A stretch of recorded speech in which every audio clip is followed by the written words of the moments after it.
আসসালামু আলাইকুম ভিউয়ার, সবাই কেমন আছেন? আশা রাখি অনেক বেশি ভালো আছেন। আপনাদের ফাতেমা আপার একটা ব্লগ নিয়ে আসলো। আপনাদের ভাইয়া কি বাজার নিয়ে আসছিল সেটাই দেখতেছিলাম আর কি। গরিবানা হলে যা কিনছে মাশাআল্লাহ অনেক সুন্দর সুন্দর জিনিসই কিনে নিয়ে আসছে, সেগুলোই আসলে গুছিয়ে রাখছিলাম।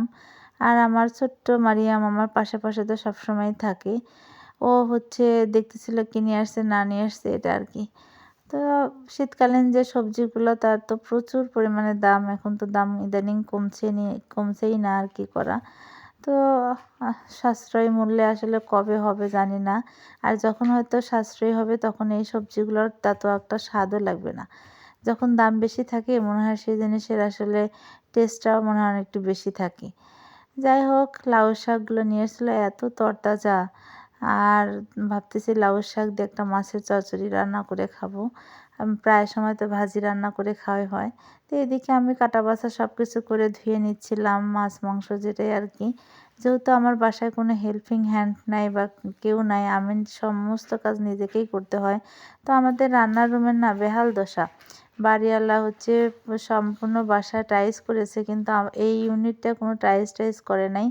পুরা বাসা একদম মনে হয় কেমন দেখতে লাগে, মানে রান্নার রুমটা একদম তেলকিস্টা সিমেন্টগুলো কেমন কেমন দেখা যায়, ভালো লাগে না। টাইলসের বাসায় দীর্ঘদিন থেকে আসার পর আর এই বাসাটা আমাদের বাচ্চারা অনেক বেশি পছন্দ করছে না। এখন কি আর করা, বাসাটা একটু বড় হওয়ার জন্য আমরা থাকতেছি, কিন্তু বাসার অন্যান্য সুযোগ সুবিধা একদমই নাই। তারপরে যেহেতু একটা বেড মানে ৪ রুমের বাসা আর হচ্ছে বড় বড় হচ্ছে বেডরুমগুলা, এই কারণে চারদিকে পর্যাপ্ত আলো বাতাস আমরা থাকি আর কি। তো যাই হোক, এখানে আমি হাঁসের মাংস, মুরগির মাংস, তারপর রুই মাছ আর এই দুধ জাল দিয়ে নিচ্ছি, একটু নাচ্চার সময় রান্না করব। আপনারা হয়তো আমার রিলস ভিডিওতে এগুলো দেখেই ফেলেছেন, সেগুলোই আর কি আপলোড করতেছি। ভালো লাগলে অবশ্যই আপনার এই বোনটার পেজটা অবশ্যই একটু ভিজিট করবেন। সবাই একটু লাইক কমেন্ট শেয়ার করে দিবেন। সবার ভিডিওতে দেখে অনেক অনেক ভিউ হয়, অনেক অনেক হচ্ছে লাইক কমেন্ট পড়ে। আমি তো দীর্ঘদিন যাবৎ হচ্ছে ভিডিও আপলোড করে যাচ্ছি আপনাদের ফাতেমা আপু, বাট আমার ভিডিওতে তেমন একটা হচ্ছে ভিউজ নাই, ফলোয়ার নাই, এঙ্গেজমেন্ট নাই। আমি তেমন একটা অ্যাক্টিভও থাকতে পারি না, যাই হোক বাচ্চা কাচ্চার জন্য। তো শখের বশেই পেজটা খুলেছিলাম। তো যাই হোক, আপনারা অবশ্যই হচ্ছে আমার একটা ইউটিউব চ্যানেল আছে, সেটা হচ্ছে ফাতেমা কুকিং। অবশ্যই সার্চ দিয়ে আপনারা ঘুরে আসবেন, একই ভিডিও আপলোড হয় আর কি। তো আমার পেজটা অবশ্যই ভিজিট করবেন সবাই। আর কে কোথা থেকে আমার হচ্ছে ভিডিওটা দেখেন অবশ্যই একটু বলবেন। আর আমাকে একটু ভালোবাসা দিবেন, সাপোর্ট করবেন। আপনারা একটু সাপোর্ট করলে আমার অনেক বেশি ভালো লাগে। আর আপনাদেরকে মাছের পটকা নাকি কি বলে, এটা কি ভালো লাগে নাকি বলেন তো? আমার তো খুবই ভালো লাগে। আর ভয়েস দেওয়ার সময় আমার তো দম বন্ধ হয়ে আসার মতো হয়, মানে একদম কি বলবো, আমি কেটে কেটে ভয়েস দিতে পারি না। একটানা ভয়েস দিতে গেলে আমার দম টম বন্ধ হয়ে আসে। তারপর ওভাবেই দিয়ে যাই, জানি না আসলে সম্পূর্ণ ভিডিও কেউ দেখে কি দেখে না লাস্টের দিকে। এই ভেবে আমি আর হচ্ছে কাটসাট করে ভিডিও মানে ভয়েস এডিটিং করি না। এখানে আমি হচ্ছে পালং শাক ভাজি করে নেব। আর পালং শাক ভাজিতে একদম অল্প পরিমাণে লবণ দিবেন। লাল শাক আর পালং শাকে মানে লবণের পরিমাণ একদমই কম লাগে। দেখা যাচ্ছে আপনি যতই কম দেন না কেন, তারপরে পরিমাণে কিন্তু অনেক বেশি হয়ে যায়। তো এইদিকে হচ্ছে আমি সুন্দর মতো করে নিচ্ছি। আর এইদিকে রুই মাছটা হচ্ছে বেগুন আর সিম আলু দিয়ে রান্না করে নেব। মাশাআল্লাহ, আমার কাছে শীতকালীন সবজি সবগুলোই অনেক বেশি ভালো লাগে।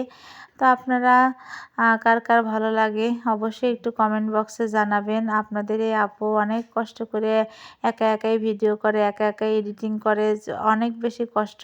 আসলে কোনো কাজই সহজ না। আমি বরাবর প্রত্যেকটা ভিডিওতেই বলেছি, আসলে জীবনে কোনো কাজই সহজ না। প্রত্যেকটা কাজে অনেক বেশি পরিশ্রম, অনেক বেশি কষ্ট নিয়েই করতে হয়।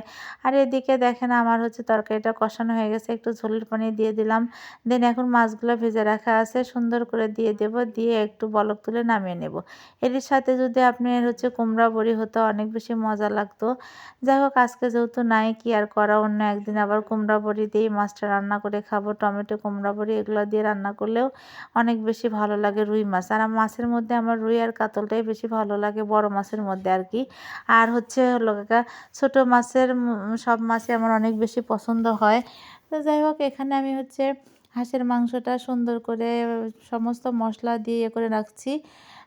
একটু পরে হচ্ছে রান্নাটা তুলে দেবো। রান্নার আগে যদি একটু মাখিয়ে রাখা হয় রেস্টে, তাহলে দেখা যাচ্ছে যে মাংসের স্বাদটা আর কি অনেকাংশেই বাড়ে। আর হাঁসের মাংসে কিন্তু অনেক ধরনের মশলা একটু বেশি ব্যবহার করতে হয়, আদা রসুন, যার কারণে যেহেতু হাঁসের মাংস একটু গন্ধ গন্ধ থাকে, এই কারণে অনেক বেশি কষিয়ে কষিয়ে হচ্ছে রান্না করবেন আপনারা।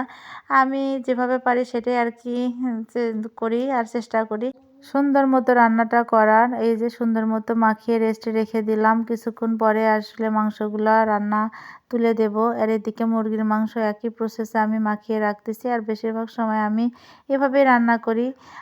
আপনাদের কে কেমন করে রান্না করেন অবশ্যই একটু বলবেন। আর মাঝে মাঝে আমি অনেক সময় মশলা কষিয়েও মাংসটা দিয়ে দেই। আবার অনেক সময় হচ্ছে এভাবে রান্না করি। আর শাকে দেখেন কি পরিমাণ পানি উঠে গেছে। শাকে তো একটু লবণের পরিমাণ কম দিছি, তারপরেও হচ্ছে এই মনে হয় যে শাকে লবণ বেশি হয়ে যায়। আবার মানে এত সুন্দর করে শাক ধুয়ে ঝরিয়ে রাখছি পানি, তারপরে কোত্থেকে পানি আসে জানি না। এই পানিটা শুকাতে কিন্তু অনেক বেশি সময় লাগে। এদিকে আমার হাঁসের মাংসটাও তুলে দিলাম। সমস্ত মশলা আর কি আমি রেগুলার যে মশলাটা খাই আমার বাসায় প্রতিনিয়ত, মাংসের যে মশলা যা যা লাগে সব কিছু দিয়ে সুন্দর করে রেখে দিয়েছিলাম। এখন শুধু কষানোর পালা। আর কষিয়ে কষিয়ে আর আজকের এই মাংসের মধ্যে আমি কোনো আলু অ্যাড করব না, শুধু মুরগির মাংসে আলু অ্যাড করব, কারণ মুরগির মাংস আমার মেয়ে ছোটোটা মারিয়াম অনেক বেশি আলু পছন্দ করে, সে খাবে যার জন্য। আর সুন্দর মতো আমি রান্নাটাও করছি। মাশাল্লাহ আমার রান্নাটা খেতে দারুণই হয়েছিল। আর যদিও আমি খুব একটা হাঁসের মাংস পছন্দ করি না, 2-1 পিস খাই আর কি, কিন্তু আপনাদের ভাইয়া অনেক বেশি পছন্দ করে। গ্রামে যখন যাচ্ছিলাম আমার শাশুড়ি আম্মা আর কি, আর হচ্ছে আপনাদের ভাইয়া হাঁস অনেক বেশি পছন্দ করার কারণে আমার শাশুড়ি হাঁস কিনে কিনে নিয়ে আসতেছিল। আপনাদের ভাইয়া বলতেছিল টাকা দাও আমি হাঁস নিয়ে আসি। তো যাই হোক, মা ছিল অনেক মজা করে হাঁসের মাংস রান্না করে খেত। আমি আগের থেকেই পছন্দ করি না খুব একটা, এখনও তাই। আর এদিকে আমি ট্যাংরা আর বাটা মাছ একসাথে সুন্দর মতো হচ্ছে চচ্চড়িটা করে নিলাম। আর এভাবেও কিন্তু হাতে মাখিয়ে হচ্ছে মাছ চচ্চড়ি অনেক বেশি মজা লাগে। আর এই মাছের তরকারি মাশাআল্লাহ অনেক বেশি মজারই ছিল। আর আসলে প্রত্যেকটা রান্না হচ্ছে মাখানোর মধ্যেই টেস্টি। আসলে পরিমাণ মতো মশলা দিলেই অনেক বেশি সুন্দর হয়। কোনো কিছুই বেশি হলে আসলে ভালো লাগে না। সব কিছু একদম পর্যাপ্ত বা পরিমাণ মতো দিলেই তরকারি আসলে টেস্টটা অনেক বেশি সুন্দর আসে। আর এদিকে আমার মাংসটাও হচ্ছে কষানো হয়ে যাচ্ছে। আর মুরগির মাংস মাশাআল্লাহ খেতে কিন্তু অনেক সুন্দরই হয়েছিল। আর আমার মেয়েরা অনেক তৃপ্তি সহকারেই হচ্ছে খেয়েছিল আর কি। আর আমার বাসায় যেহেতু একটু মেহমানও ছিল সেদিন, বলতে আমার ছোট ভাই, সবচেয়ে ছোট ভাই, মানে খুব কাছের, ছোটবেলা ওকে আমি নিজে হাতেই মানুষ করেছি। কারণ আমার আম্মু তো চাকরিজীবী মানুষ, চাকরি করতো। ছোট ভাইয়ের দেখভাল করার দায়িত্ব আমার উপরই ছিল। আমি তো হচ্ছে সবার বড় ছিলাম। ওকে আমি এত ভালোবাসা দিয়ে মানুষ করছি, ওর জন্য আমার অনেক বেশি কষ্ট হয়। যাই হোক, আমার ভাইটা হচ্ছে দেশের বাইরে ইউরোপ কান্ট্রিতে যাচ্ছে পড়াশোনা করার জন্য, বেলজিয়ামে। তো সবাই অবশ্যই আমার ভাইটার জন্য দোয়া করবেন। আল্লাহ যেন ওকে ভালোভাবে হচ্ছে বিদেশে রাখে বা পড়াশোনা শেষ করে সুন্দর একটা জীবনযাপন করে, ওখানে বউ সাথে করেই থাকবে। আর এদিকে আমার রান্না বান্না হয়ে গেছে আর কি মাশাআল্লাহ। তো যাই হোক, আমি টেবিলটাকে সুন্দর মতো গুছিয়ে দিয়েছি। আর আপনাদের ভাইয়াও সেদিন শুক্রবার ছিল, নামাজ পড়তে গেছিল। নামাজ টামাজ পড়ে এসে সবাই মিলে হচ্ছে আমরা খাওয়া দাওয়াটা শেষ করলাম। আর একসাথে বসে কবে খাবো বা খাওয়া আদৌ হবে কিনা আমার ভাইটার সাথে, কারণ ভাই বিদেশে গিয়ে আমাদের ভুলে যায় কিনা এটাও ভাবতেছিলাম। কারণ বিয়ের পর ভাইয়েরা আসলে বোনদের ভুলেই যায় অনেকাংশে, কিন্তু সব ভাই না, কারণ আমার হাজবেন্ড আবার অনেক ভালো মানুষ। সারাদিন তার ভাই বোন নিয়ে অনেক বেশি ভালোবাসা বা দেখায়, এরকম হলে অনেক বেশি ভালো লাগতো। যেহেতু আমার স্বামী যেমন, সেরকম যদি আমার ভাইটা হতো তাহলে কোনো কথাই হতো না। কিন্তু জানি না আমার ভাইটা কেমন হবে, আদৌ আমাদের খোঁজখবর রাখবে কিনা বা আমাদের বোন ভাগ্নির খোঁজখবর রাখবে কিনা, শ্বশুর শাশুড়িকে পেয়ে আমাদের ভুলে যাবে কিনা বিদেশ বাড়িতে। তো সবাই দোয়া রাখবেন আমার ভাইটা আর ভাইয়ের বউটা যেন অনেক ভালো থাকে, সহি সালামতে থাকে। এই বলে ভিডিওটা এখানে শেষ করছি। আল্লাহ হাফেজ।